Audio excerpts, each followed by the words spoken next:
So Bartók wrote operas, he wrote all sorts of music for all sorts of ensembles, but this was sort of his mother's milk, as it were. So, should we or shouldn't we call this classical? Or should we or shouldn't we call Beethoven's music classical? Yeah? Are you talking about like classical in terms of the era, or classical in terms of like? Well, that's just my big question.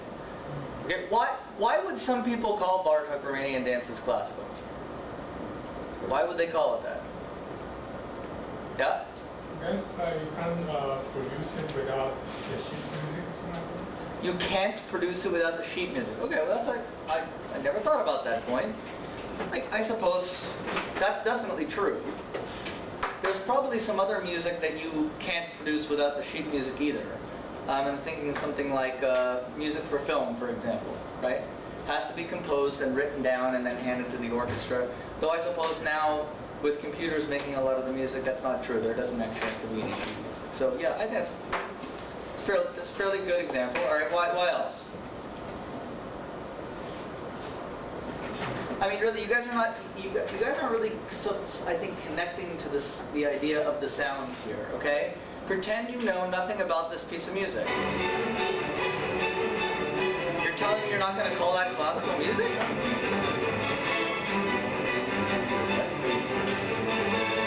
Just pretend you don't know anything about this.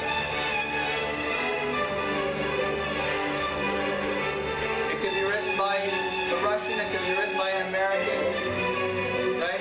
It could be written 300 years ago, it could be written yesterday. You have no idea, right? Do we call that classical music? Yeah.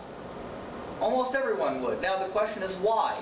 Yeah. Is it because of the instruments being used? But that's my opinion. Yeah.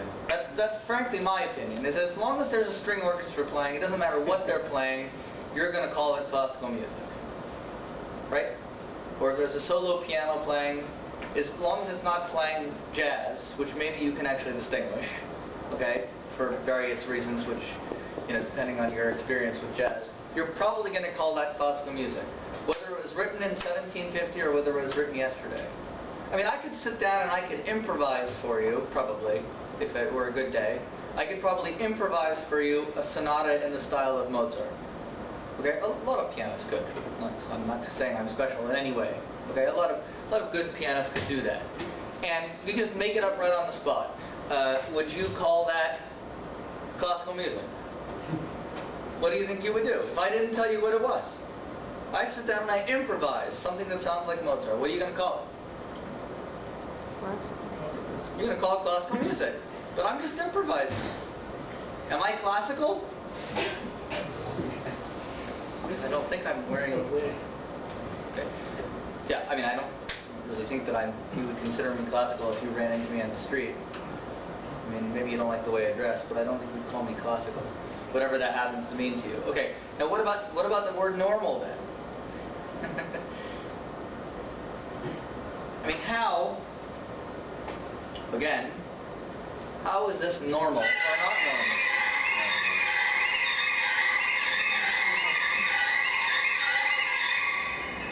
Is anyone who actually likes this? What are you? Tell me why I'm abnormal for liking Black Angels. Risa. It's not normal. I mean, it's not abnormal. It's just normal for you. It's just normal can just be like different for anyone else. I might like it as well, but I think that's not it's just my kind of perception of normal. Okay. Yeah, that's fairly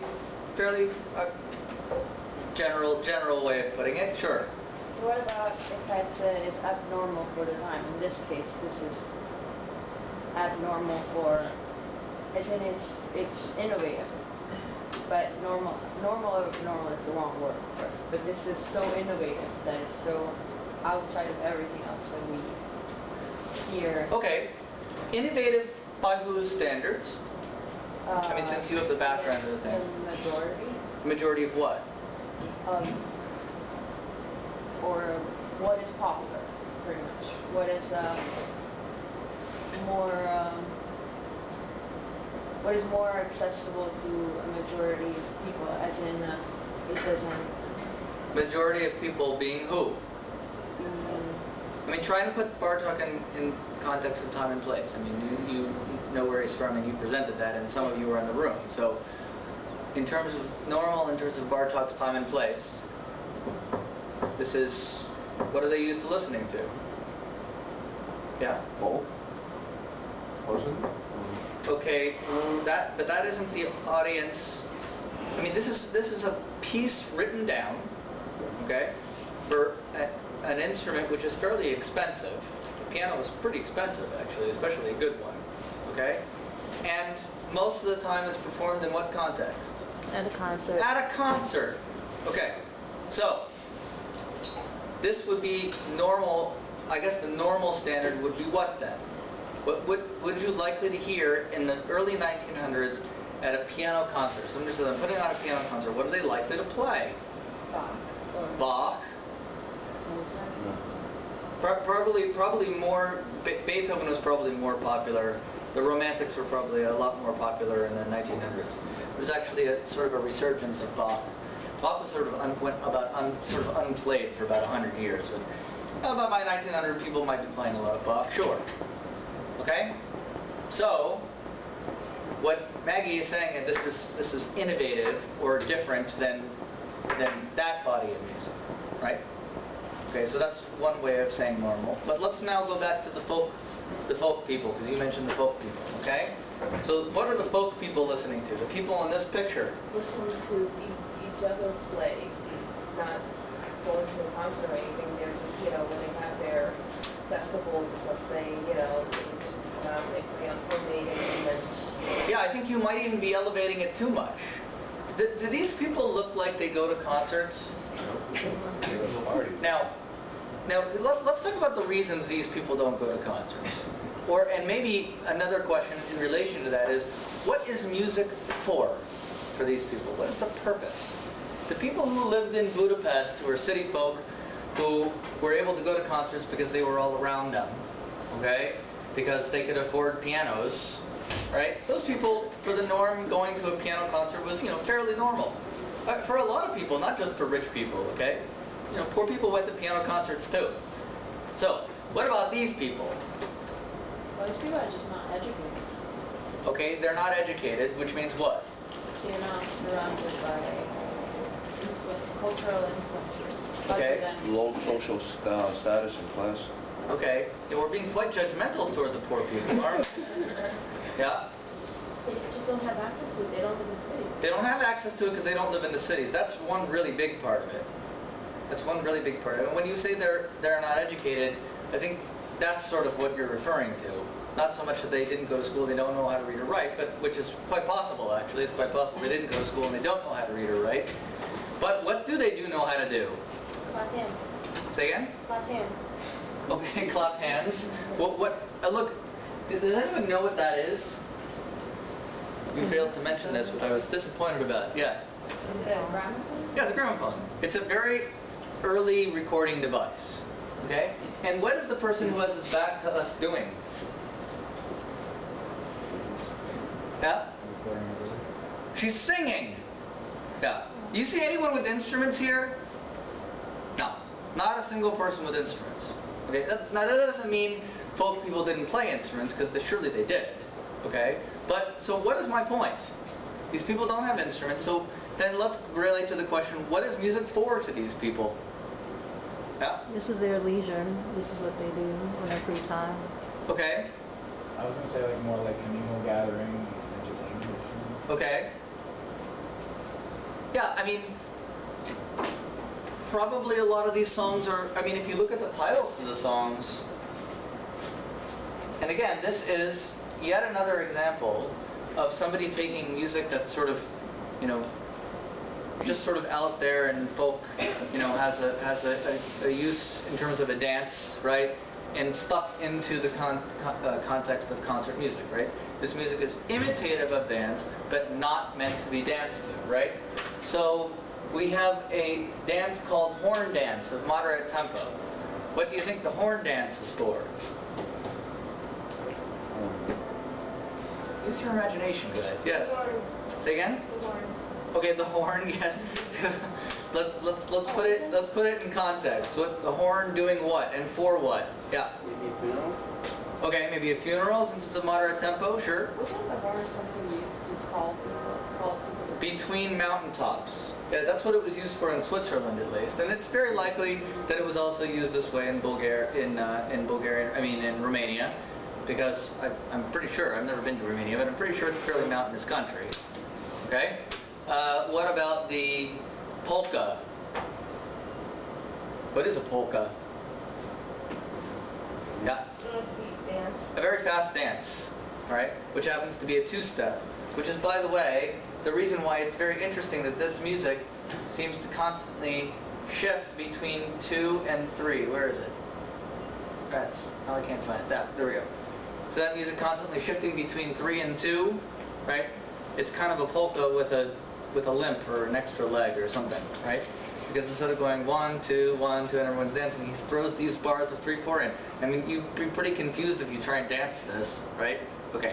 So, anyway, again, going back to this idea of imitating dance music. I mean, probably a good portion of this music was meant for dancing, even if it was just for voices, right? You'd probably have words that are kind of rhythmic and fast and upbeat, and then you might take out a tambourine, or there might be like a violin accompanying them, or, you know, it's very simple stuff. And I think another really important thing to explain, which is probably fairly obvious, is that these people most surely did not read music. Most surely did not read music. None of this stuff was ever written down. Bartók was really, I mean, he was really the first guy to do this. He's really perhaps even the first, what we call ethnomusicologist. I think I might have brought this term up once before. Right? A person who studies the music of other cultures. Remember that, of course, Bartók was from where? Hungary, and he's writing Romanian dances, right? He also wrote a set of Bulgarian dances, okay? He also wrote Hungarian dances, because obviously he was Hungarian. But he was definitely interested in the music not only of his own culture, but also the music of other cultures. We talked about the fact that a full sonata, okay, was usually 3 or 4 movements. Originally, we would have, the first movement was what tempo? Fast or slow? Slow. Fast. The first movement was fast, the second movement was, Slow. and the third movement was Fast. fast again. Okay, so this is a full sonata form, and remember that when this is written for an orchestra, we call it a symphony. When it's written for a string quartet, we call it a string quartet. When it's written for a solo instrument, we call it a sonata. Same form. Okay? Same form in any case. Now, and then we mentioned that starting in about the late 18th century, and certainly in the 19th century, there was a movement added. And where was the movement added? Does anyone remember? Yeah? Was it in between the second and third? It's between the second and third, so let's call this 3A. And this was a variable tempo. It was either usually a minuet, which is a medium tempo dance, or it was a scherzo, which means musical joke. Okay? That was a typical layout of a full sonata form. Okay? And again, remember, whenever this is written for orchestra, it's called a symphony. Which is, by the way, why most orchestras are called symphony orchestras. The orchestra is the actual ensemble. A symphony is a piece of music in 4 movements. And again, Beethoven, for example, wrote 9 symphonies. Bruckner wrote 9 symphonies. Mahler wrote 10 symphonies. Shostakovich wrote 18 symphonies. Haydn wrote 106 symphonies. Okay, and these are just the really well-known composers whose music has survived because of various reasons which we won't get into. But this is to totally exclude probably 200% more composers who wrote these things and their music doesn't really get played very often. Okay? This is an extremely large quantity of music, and of course the only way that this could be done was with this kind of formulaic idea, okay? Which again really comes from science. Okay, so let's listen to it again. Maybe like it's just easier to compose when you have a structure. It's easier to compose when you have a structure. Why would that be? Okay, it's kind of like color by numbers. You put in the music that you want in the form that you want, you have a sonata. Yeah, I think that's probably a very good explanation. Okay, so So then what are we saying then? I mean, did Haydn really sort of invent this thing? Do you think that Haydn really... Haydn wrote 104 symphonies, okay? And he wrote probably twice that many string quartets. So he probably wrote, I would say, a good 500, 600 pieces in this form. Okay? So do you think he did the same thing every time? Think he did the same thing every time?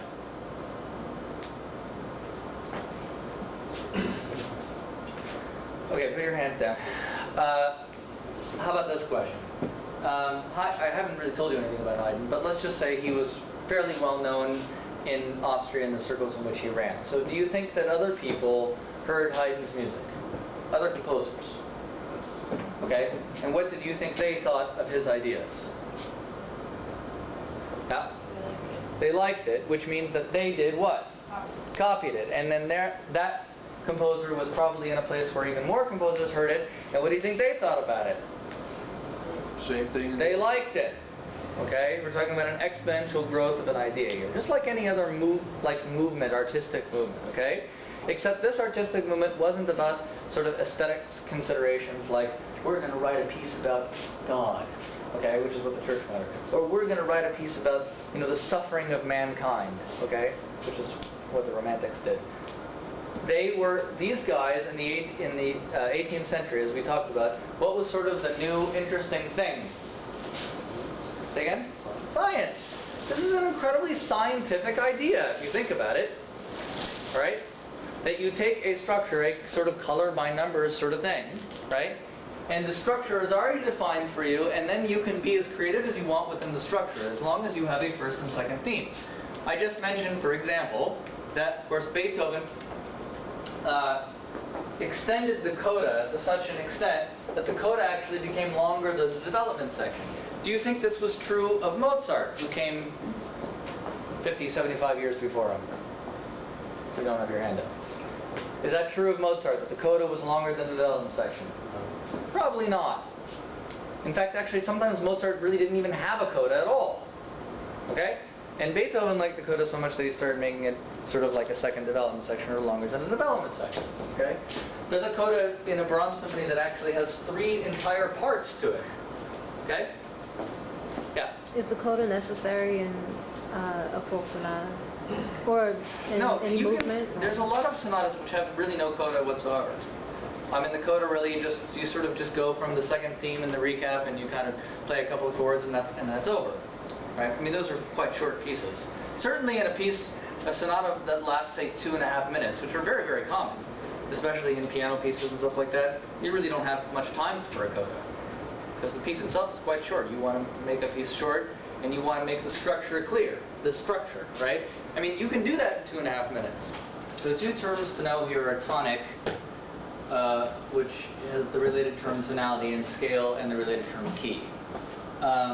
This is a system of musical organization whereby the 12 pitches are ordered by rank. There are actually 12 different pitches on the piano keyboard before you start repeating them. Okay? There are actually, of course, 88 keys on the piano keyboard, but if you start at C and you go up and name all the possible notes, you'll eventually get back to C, and then the whole pattern repeats. Okay? So that means that there are 12 distinct notes in what's called the chromatic scale. The tonic is the central pitch. In other words, if you took one of those notes and you made it king, or home, or however you want to rank these sorts of things, if you think of like a monarchy, it's actually kind of easy. There's the king and the prince and the queen, and okay, anyway. So what this means is that the tonic basically is the king. It's the first, the most important note, the note that everything else refers to. Okay? This piece, it happens to be C. Okay? In other words, this piece is in C minor, okay, which means that the tonic is C. It means all the notes revolve around C. Okay? So, a scale, which is a related term, is a collection of 7 notes, the first of which is the tonic. In other words, the key of C minor has attached to it a scale, okay, which of course starts on C and ends on C. Now, if you've ever played an instrument, you probably know that C major is the key with no sharps or flats. In other words, on the piano, all the white notes, or just all the natural notes without any sharps or flats. C minor is actually a little bit different than that. So here are the notes in C minor. Oops. D, E flat, F, G, A flat, B, and C. Okay? So what that sounds like when I play it on the piano is this.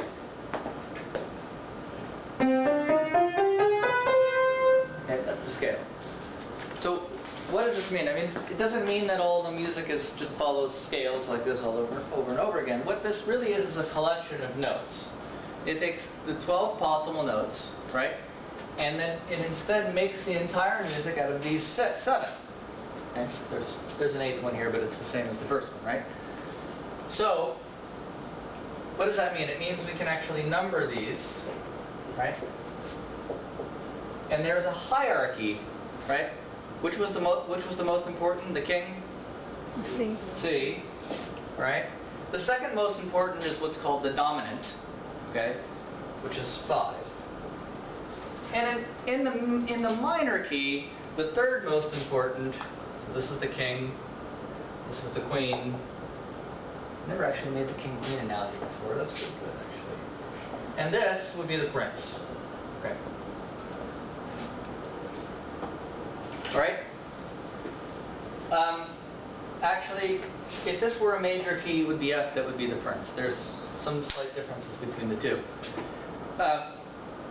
Now, the key of the first theme is C. Okay? The key of the second theme is E flat. Okay? The key of a lot of the development section is G. The recap goes back to C. The coda is all in C minor. Yeah, it's still in C minor. Which is, by the way, one of the reasons that the coda sounds incredibly repetitive when it's long, okay? Because if you look here, I described the coda as a large closing section providing convincing conclusion and firm, repeated cadencing on the key. In other words, it's making sure that you hear that C minor is king. If you do that for 2 entire minutes, it starts to sound a little bit like he's beating you over the head with the key, which is exactly what this coda sounds like. To you, it might sound incredibly boring. I actually don't particularly like the coda of this piece myself. I think it's a bit repetitive. Right? When you listen to it again, you'll hear it, okay? He keeps basically doing these little cadences which come back to C, and they go C, C, C, and then there's something else, and he goes C, C, C. And he keeps doing it to you over and over again. And it gets a little annoying after a certain point, okay? So, but in the larger structure, again, that if you look at this exposition, the exposition is designed that the first theme is in the king's key, and the second theme is in the prince's key. Okay? And when we repeat it, we do that again. Right? The development section starts to get a little bit fuzzy. You're not quite sure exactly what key you're in, but it eventually settles on this one. Right? On the queen. But of course, always with the expectation that the recap will arrive. Okay? And when the recap arrives, you're back in what key? Right. And when the recap arrives, you're back into what melodic material? The theme. In the home key. Okay? So what does this mean? It means that this very structured system is not only based on the actual notes being played in the melody, which are the things that you hear, but also on this idea of tonality. Okay? That the key is meant to be a stabilizing factor where if you have the music in a certain key and you move away from it, the expectation is what? That you will eventually what? Come back to the home key. Okay? So what does this mean? This is why I wrote here, down at the bottom, there's this kind of visual summary, okay? Which says, first theme, and under the first theme, you see minor, in this case C minor. There's a transition. The second theme, in the case of minor, okay, is to go to the major. So this area is all in E flat major. Okay? Now you'll notice that in the recapitulation, it's all in the tonic. In other words, the tonic is C here. Okay? That both the themes are in the time. That is the one you asked about the differences between the recapitulation and the exposition. This is the one subtle difference.